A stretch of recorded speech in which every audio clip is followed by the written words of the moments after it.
through my time in Israel and Egypt and Jordan, I actually have become quite an accomplished barterer. When you go to the shops, especially the antiquity shops, where you buy ancient artifacts, or even just souvenir shops, the shop owners don't really expect you to pay the first price. If you do, they'll know that you are just a dumb American. And so it's expected that you're going to barter in these shops. Oftentimes when I've gone into the shops, I have this phrase I use when I say how much is something, they say how much it is, and my response is, what do you think, I'm a dumb tourist? Give me your real price. That always usually gets a little bit more. I expect when I'm bartering in shops along in the souks, the markets in Egypt or in Israel, I expect to buy what I want to buy at about 30 to 40% of their original asking price.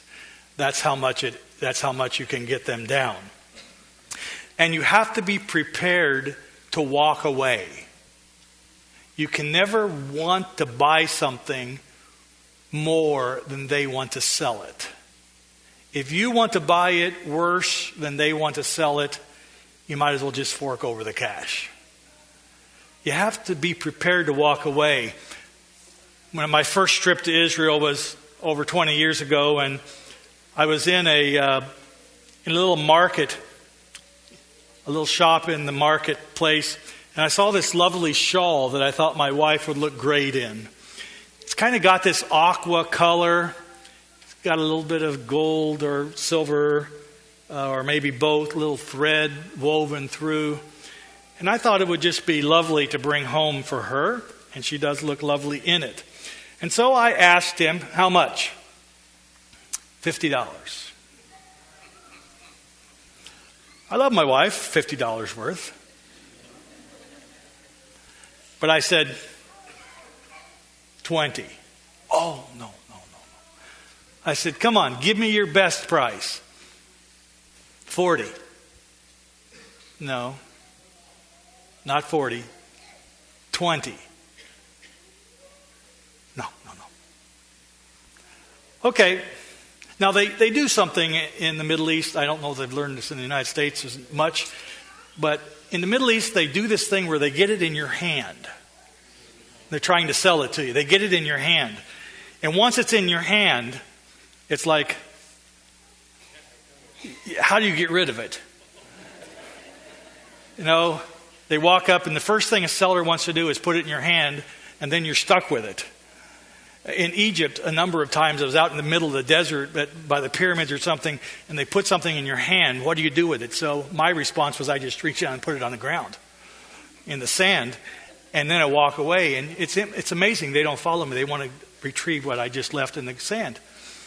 So I'm bartering for this, and I'm down to $30. Okay, $30. I say no, $20. No. Okay, so I set it down and walked away. Half a block down the street, this guy's behind me. No, sir, come back, please, come back. $30. I said, no, not 30. I keep walking. I'm a full block away from his shop. Finally, okay, $20. So I like $20 a lot better than $50. And so I bought it and brought it home to my wife, and she thinks it's quite lovely too. Somebody in the first service asked if they could borrow it. No, I'm just kidding. The secret is you can never want to buy it more than they want to sell it. That was Esau's mistake. He's bartering with his brother over a campfire. Jacob has a pot of freshly stewed red lentils. Probably had some meat in it too. It smelled heavenly. Esau had a ravenous appetite. Jacob had a plan for the future. Esau had a plan for the next 5 minutes to eat. And so they're bartering over the campfire. Esau was starving. He'd been out on the chase. He'd been out in the woods, out in the desert, hunting, stalking animals, and he had come back with nothing. And so he was ravenous when he got back to the camp. And he smelled this food. He wanted food, and he wanted it now. I'd never thought about this, but one of the commentators I was reading, preparing the sermon, suggested that Jacob knew his brother so well that he knew he would come back ravenous, and so he had purposefully cooked this pot of soup, this stew, knowing that Esau was going to come back ravenous, and he would come back like following his nose right to Jacob's fire. He knew his brother well enough to know that he would have to have it now. He didn't think about the future. He was an impulsive guy, which tells us a little bit about Esau's character. It was now. He didn't think about the future. It was now. And so they were haggling over the campfire, and Jacob had the upper hand because Esau wanted food more than he wanted anything else. And he wanted the food more than Jacob wanted to give it to him. And so Jacob had the upper hand. And they continued to haggle, but this was nothing new. If you would take a Hebrew dictionary from their time and look up the term sibling rivalry, it had a picture of Jacob and Esau. From the very beginning, they had been rivals, and they had been at strife. From the very beginning, even when they were in Mother Rebekah's womb, they had been at strife. In Genesis 25, we find this out about her pregnancy. In Genesis chapter 25, verse 22.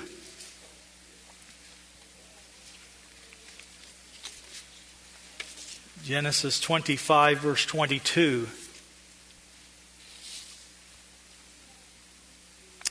It says, the children struggled together within her.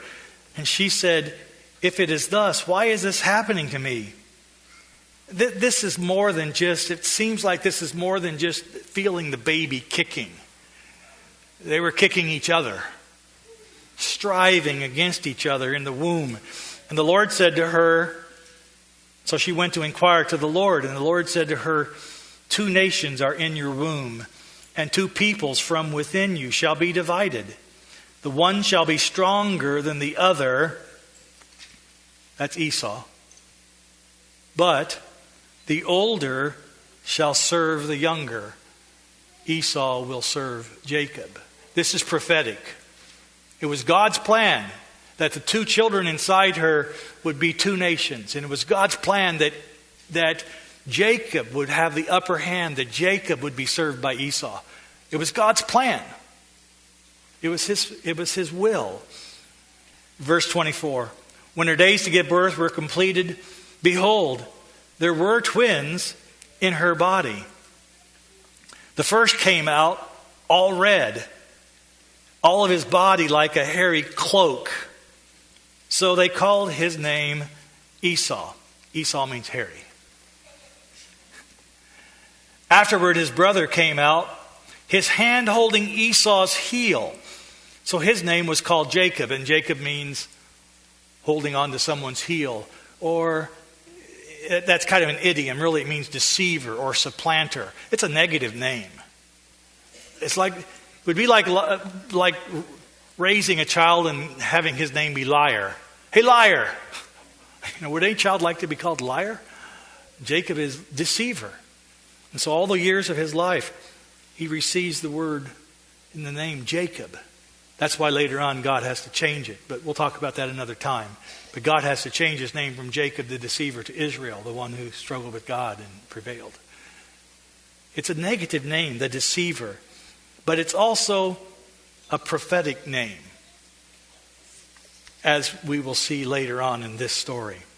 And so it was that in all their days, their growing up years, they were in competition to each other. And they were not identical twins. They were very opposite. One was Esau. He was, verse 27 says, when the boys grew up, Esau was a skillful hunter, a man of the field, while Jacob was a quiet man, dwelling in tents. They were very opposite. Esau loved to be out in nature. He loved to be out in the field. He loved to stalk animals on the hunt. He was an outdoorsman. He was rugged. He was probably a hunk, probably strong, and hairy all over. Hairy. It's his name. But Jacob was very difficult, or different, not difficult, but different. It says Jacob was a quiet man, dwelling in tents. It seems like Jacob liked to be home. He liked the responsibilities of home. He liked to be in charge of things, running the household. Very different in characters. And then there was this problem, verse 28. Isaac loved Esau because he ate of his game, but Rebekah loved Jacob. Bad plan. Bad plan. As parents, you know that you have to treat your children equally. You can't show them favoritism. And I've known families where there is favoritism shown to a child. And you know what? The children who aren't the favorite, no, they aren't. And it causes a lot of problems in the home. And there are problems in this home. Esau, his father Isaac, loves him because he ate of his game. But Rebekah loved Jacob. And don't you think Rebekah told Jacob what God had told her when they were still in the womb? Don't worry about it.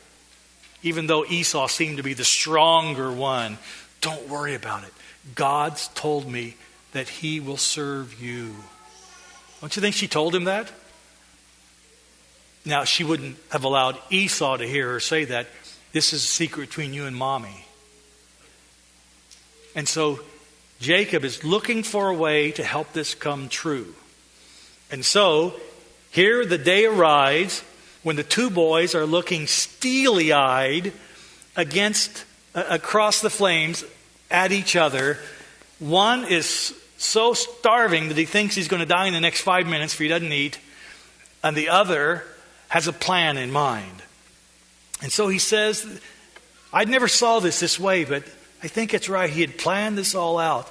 And so verse 31 of Genesis 25, Jacob says, sell me your birthright now. Your birthright. Now the birthright is that which was given to the firstborn son because they were the firstborn son. The birthright was very important for several reasons. Number one, the person who had the birthright or the firstborn would receive, as a result of having the birthright, would receive automatically a 2-share portion of the father's estate when the father was gone. And so in the case of Jacob and Esau, Jacob would have only received 1 share. Esau would have received 2 shares. Do you think Esau liked that idea? No question in my mind that Esau would have liked that. But there was another aspect to the birthright. The birthright, the one who had the birthright, would also be the one who carried on the family line. Once the father was gone, he would become the patriarch of the family, the head of the family. He'd be responsible for running the extended family. And, people lived to be a little bit longer, a little bit older then. And so you would have had your children and your children's children and your children's children's children and all their belongings and their husbands and wives, they had a large family, hundreds perhaps. And the one who was the head of the family would have to be the one who saw over all of these people. Sounds like a headache to me. But that's the responsibility. And I don't think Esau would have liked this responsibility because he didn't like to be around the home. He liked to be out in the fields, footloose and fancy free. He was a loner. And so this probably wasn't attractive to Esau.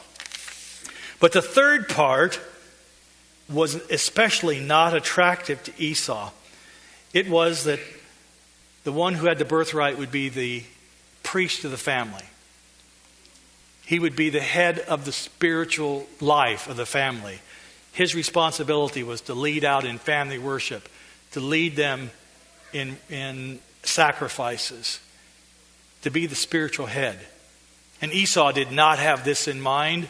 As a matter of fact, you get the idea that Esau was not really that keen on following God. At one point in time, when Jacob goes to find a nice Jewish wife with his uncle Laban, he ends up with 2 nice Jewish wives, remember? He goes to find a nice Jewish wife so he could marry amongst his people. Esau goes into the neighborhoods around and finds 2 pagan women and marries them. And it's interesting how it puts it. It says that, it's in chapter 26, verse 34. It says, when Esau was 40 years old, he took Judith, the daughter of Beeri the Hittite, to be his wife, and Basemath, the daughter of Elon the Hittite. And, verse 35, and they made life bitter for Isaac and Rebekah. Esau went out and married a couple local women who were pagans, and these marriages made the life of Isaac and Rebekah miserable. He wasn't interested in leading out in spiritual practices of their God, the God of Abraham and Isaac, and soon to be Jacob. He was more interested in other things, pagan wives. And so Esau was definitely not interested in being a part of that. So that's why probably in verse 34, let's go back to verse 32. Esau said, I'm about to die. Of what use is a birthright to me? I mean, if I'm dead, the birthright's not mine anyway, so give me something to eat. He's impulsive. Jacob said, swear to me now. So he swore to him and sold his birthright to Jacob for a bowl of stew. Then Jacob gave Esau bread and lentil stew, and he ate it and drank and rose and went his way. Thus Esau despised his birthright. He didn't value it. It wasn't a precious thing to him. The promises that had been given to Abraham, the same promises had passed down to Isaac. And the same promises would be to the firstborn, to the one with the birthright of Isaac. And it says he didn't want anything to do with it. He despised those promises. He despised the birthright. And so, later on, he will repent of this action. But it's too late. And so it is that even though it was God's plan for Jacob to receive the birthright, there's this thing that Rebekah cooks up. You know this story. Rebekah cooks it up, and Isaac knows he's dying, so he wants to give a blessing to Esau. And so he says to Esau, go out and kill something, bring me so I can give you your blessing. And Rebekah overhears, and she says, I'll tell you what, let's do this. You go out and make a food real fast for your father, and you go in and take it to him and get the blessing. Act like you're Esau. And Jacob says, I can't act like I'm Esau. I've got smooth arms.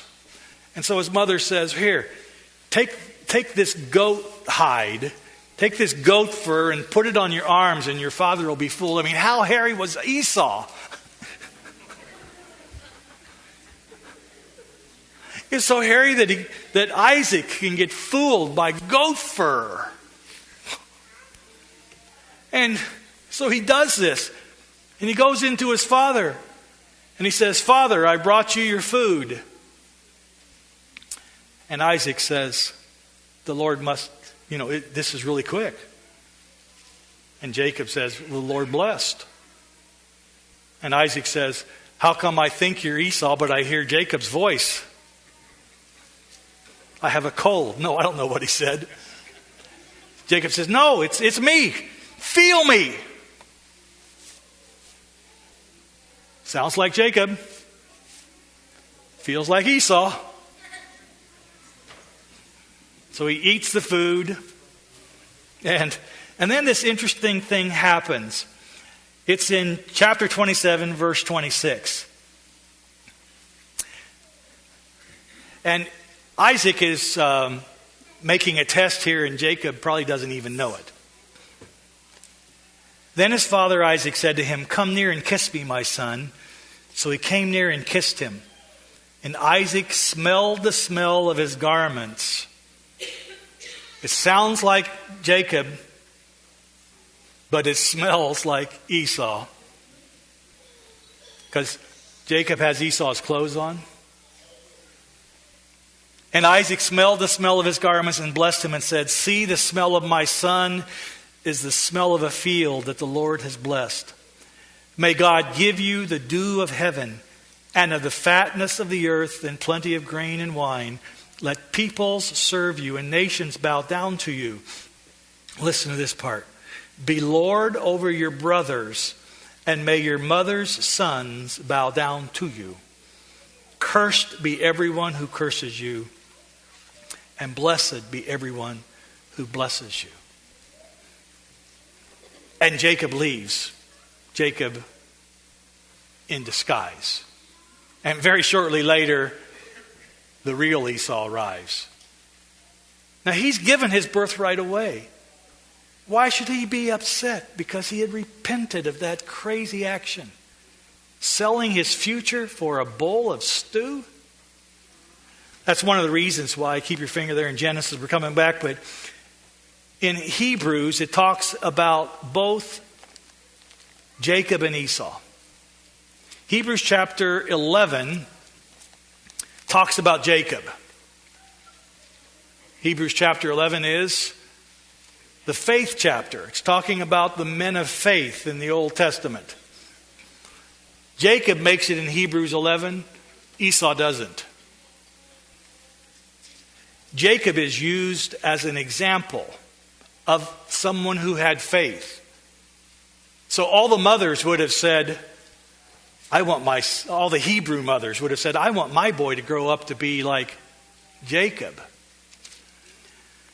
Chapter 12 is where you find Esau, not in the faith chapter, but in Hebrews chapter 12, verse 16.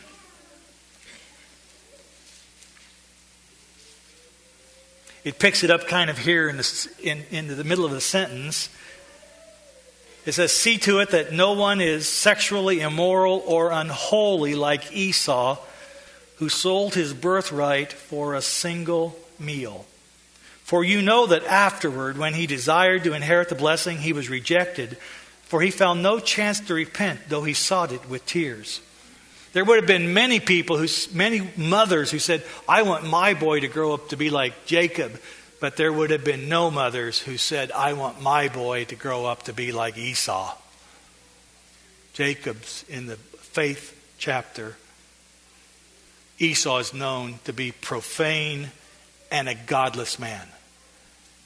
History has told us. And so later on, after Jacob's gone, Esau will come in to his father and plead, "But have you no blessing left for me?" But he had already given all of his blessing to Jacob. It was too late. Now, it would be interesting to know, because it was God's plan for Jacob to receive the birthright and for Jacob to receive the blessing. That was God's plan. It would have been interesting to see how God would have accomplished his purpose without the deception, because I think that God had another plan to accomplish his person without the deception that Rebekah and Jacob foisted upon Isaac. It'd be interesting to see how God really had planned to do that. I don't know. It'd be something I get to ask him one of these days in heaven. Now, we can be really hard on Esau. He certainly wasn't much of a businessman. Brad Tanguay was at first service, and I asked Brad if someone came into his bank, he's a loan officer at a bank, deals with troubled loans. If someone came into his bank and said, "Brad, I've got good news. I owe you $100,000. Here's a bowl of soup. Can we call it even?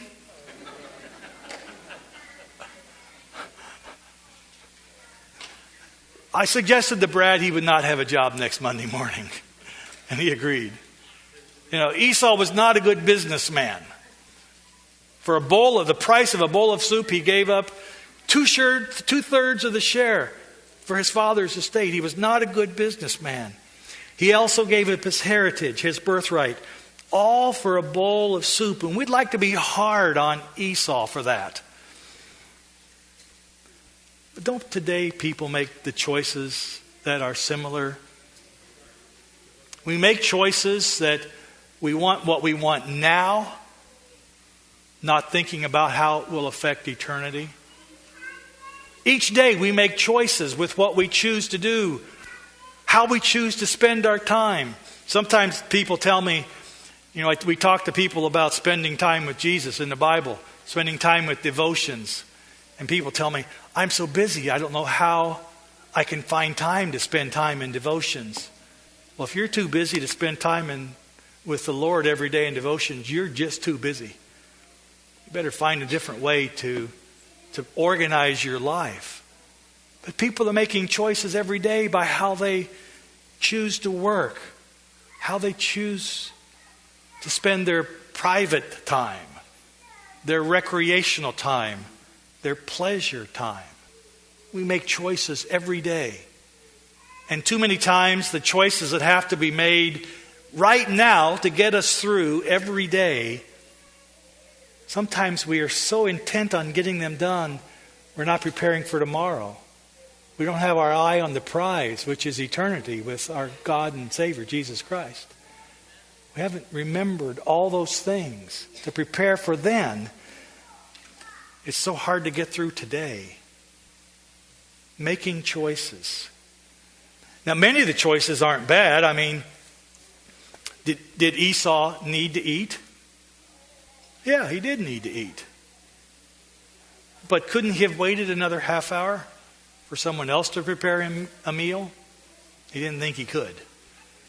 And there are people today who think they can't live another day without whatever your choice is, whatever gets you to take your eyes off Jesus. They can't live another day without that. Forgetting that there is an eternity, there's a heaven to be gained and a hell to be shunned. Forgetting. And so we can kind of be hard on Esau, but how many times does the immediate overwhelm the eternal in our life? One of the first books I read when I left seminary, just little tiny booklet. Somebody told me about it. And when I finally got out of the seminary and I had a chance to read some things I didn't have to read for seminary, I read this little tiny book and it was called Tyranny of the Urgent. And the point of the book was that too many times the urgent things crowd out the important things or the most important things. And while the urgent things may be legitimate things to get done, the devil makes sure that they get in the way of us making plans for the future, for eternity. The tyranny of the urgent. And I learned a lot by that book. And it was very helpful to me to help me realize how I needed to prioritize my time. Do I do it perfectly? No, I don't. Because sometimes the urgent is still tyrannical in my life. But planning ahead, not just for tomorrow, but for eternity.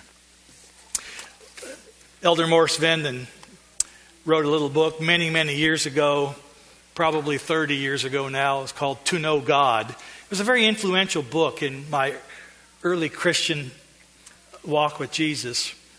And he tells this story about being given the opportunity to give the graduation address for a bunch of kindergartners.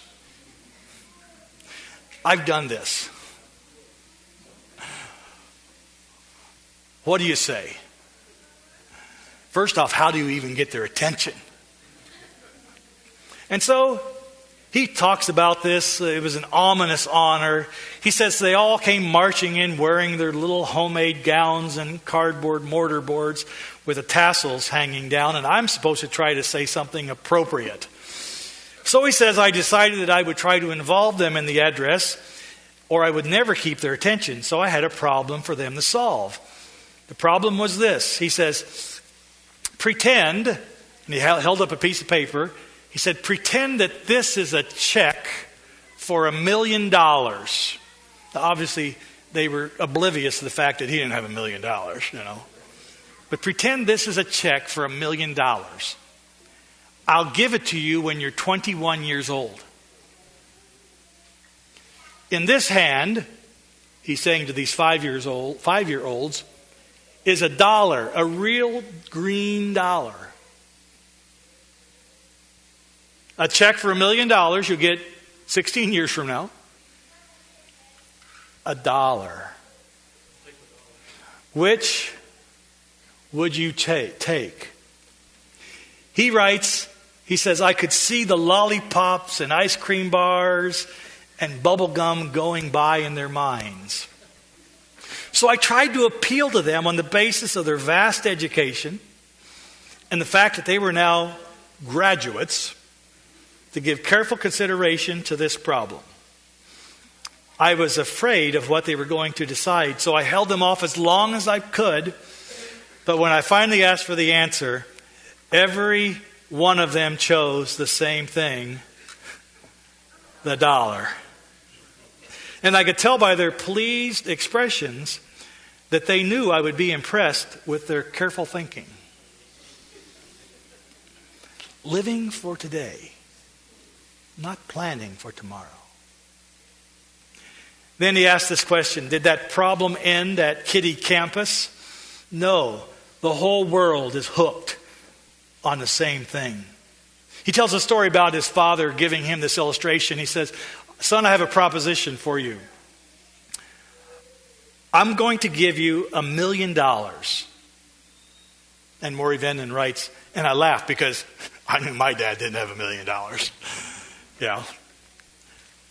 But he says, no, pretend that I am a multimillionaire and I'm going to give you $1 million. Are you interested? Of course. There are 2 conditions. The first is that you must agree to spend the whole $1 million in 1 year.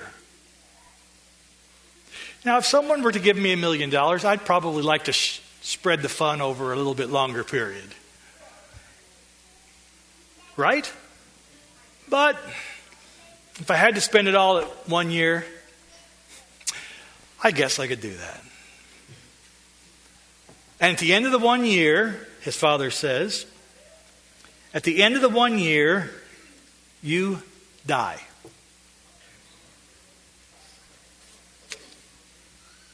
And Maury Venden writes, I said, I beg your pardon? Father says, at the end of the year, you die. There's no way out. You can't use the money to get lost on some tropical island. It's a sure thing. At the end of the year, you're going to die. Are you still interested? To which Maury Venden says, I said, no way. Why not? Because I'll spend the whole year thinking about the fact that I'm going to die at the end of it. The whole year, 360 days, 359 days left, 358 days left. Mark them off on your calendar. How many days left? He says, no way. I'd spend the whole year thinking about dying. It wouldn't be fun. And then, because Maury Venden's father was a preacher, he says, then my father gives me the punchline. Now pretend that I am the devil and I make you a similar offer. I say you can have 70 years to do exactly as you please. No rules, no regulations. You can go anywhere. You can do anything. No inhibitions, no morality, no restrictions. Have fun, live it up. But at the end of the 70 years, you have to burn with me in the lake of fire. And yet, millions of people are taking the devil up on this deal. It's living life the way I want to. It's all about me. And millions of people today are accepting this offer and thinking it's a wise choice. Thinking about what I can get now, enjoy now, but not thinking about eternity. Would it be stupid to get $1 million and spend it in a year and then die? That would be stupid. That'd be crazy. Would it be equally stupid to spend 70 years and lose eternity? I would suggest to you that 70 years to eternity is such a small section of life that it would be not only eternally, but it would be infinitely stupid, crazy, wrong to accept such a deal. And yet people are doing it all the time. Perhaps some of us are. Not necessarily in living it up and doing all kinds of bad things, but even in just forgetting to prepare for tomorrow, for eternity. There's only one way to do that, and that's with choosing Jesus. Every single day, choosing to serve Him. Every single day, choosing to serve Him. Esau is alive and well. Many are selling their eternity for even something that is equal to about a bowl of soup in today's world. Whatever that bowl of soup is to you, they say every person has his price or her price. What is your price? My price was the blood of the Son of God on the cross. That paid for me so that I can have eternity. John Greenleaf Whittier wrote a little poem about a man and woman who had a chance meeting one day.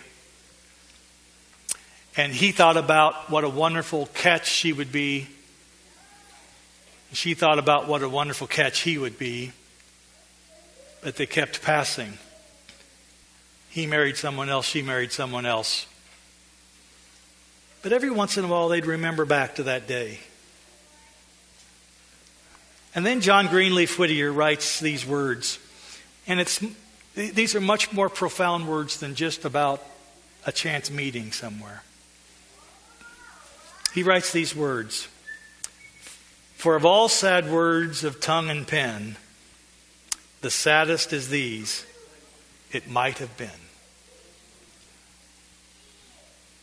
When we look back from eternity, there'll be people who don't enjoy eternity and think about what it might have been. Or, as we are there with those redeemed on the sea of glass, I hope you'll be there. We can think not what might have been, what is. What is. Let's sing as we close. Hymn number 216. When the roll is called up yonder, I'll be there. Number 216. I want to sing just the first verse. Number 216.